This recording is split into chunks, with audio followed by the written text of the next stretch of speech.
Now, it took me a while to see this film. I'm not gonna lie. I didn't want to watch it. I didn't want to watch this movie when it was first announced. Robert Pattinson as Batman? Come on now, y'all can do better than that. What the fuck?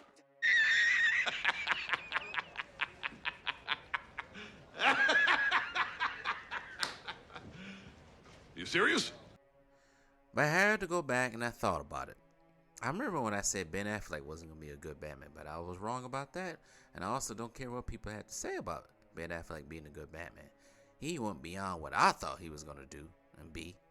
So I eased up on Pattinson. I eased up at him. But there were some other things that he said about masculinity.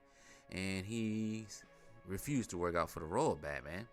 And then he also said, if you're always working out all the time, you're part of the problem.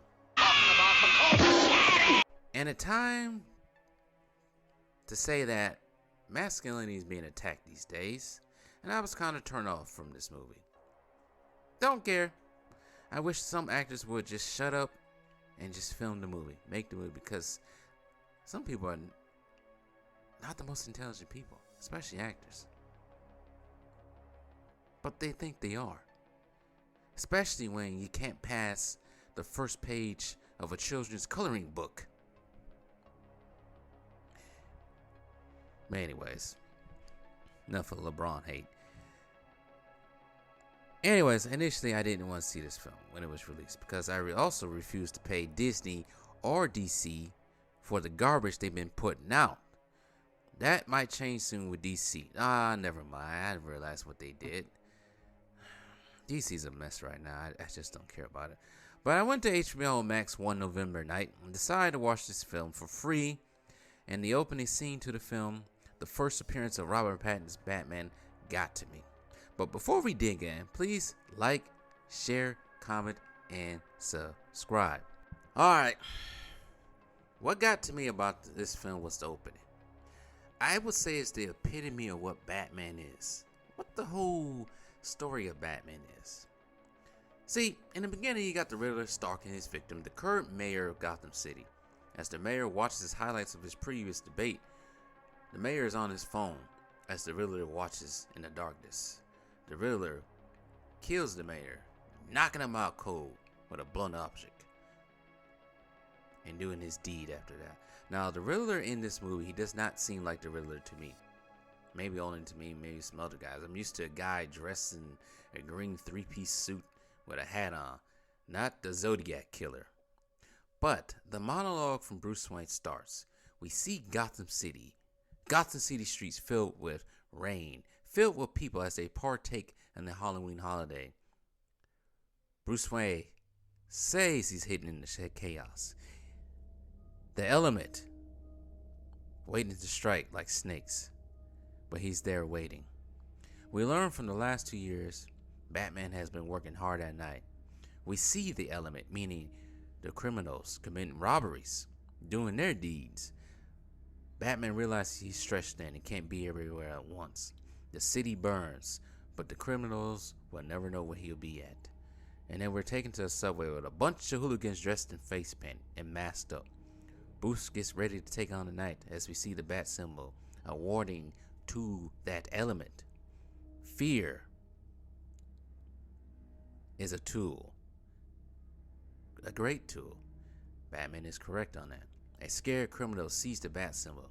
He's beside himself. He gets hit by a car. The criminal flees. Batman is not hiding in the shadows, but he is the shadows, according to him. Kind of reminds me of that Bane quote from Dark Knight Rises about shadows. Anyways, I think that's a stretch right there for me. The criminals on the subway find a victim. The gang attacks the poor man as the leader of the gang tries to initiate a new member by telling him to hurt the victim. But everyone at the subway stops in their tracks as they hear footsteps heading their way. The footsteps in the dark grow heavier and heavier as they close in. The criminals stop laughing. The shadows are here. Boots out of the darkness. The leather creases. The leather squeaks. Out of the shadows arrives Batman. The leader of the gang asks the Dark Knight, who is he supposed to be? And the two meet halfway.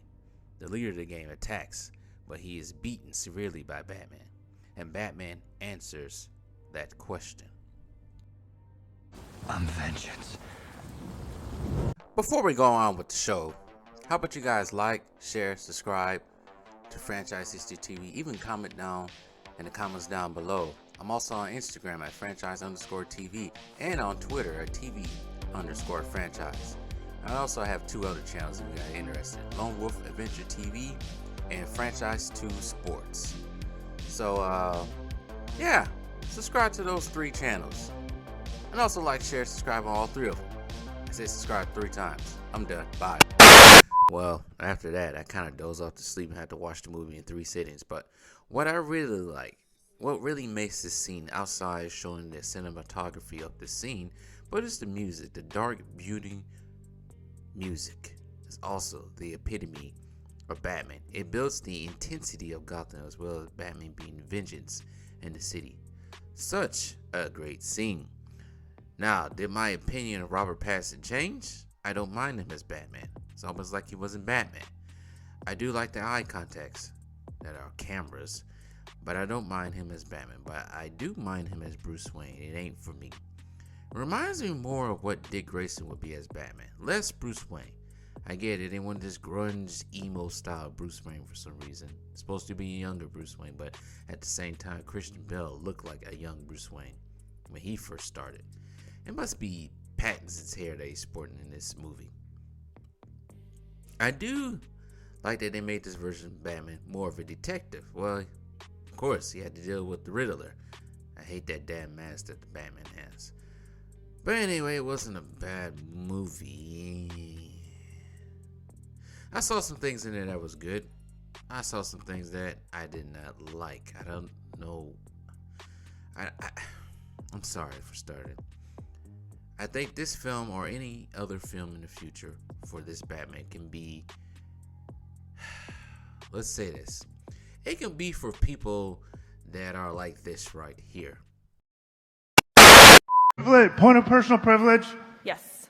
Please do not use gendered language to address everyone. Yes, for those fellow travelers out there, for the Kuruska, that's what I call them, because apparently to writers who reviewed this movie, the Batman of old, the comic book Batman, even previous actors who were Batman, that Batman is considered to be fascist.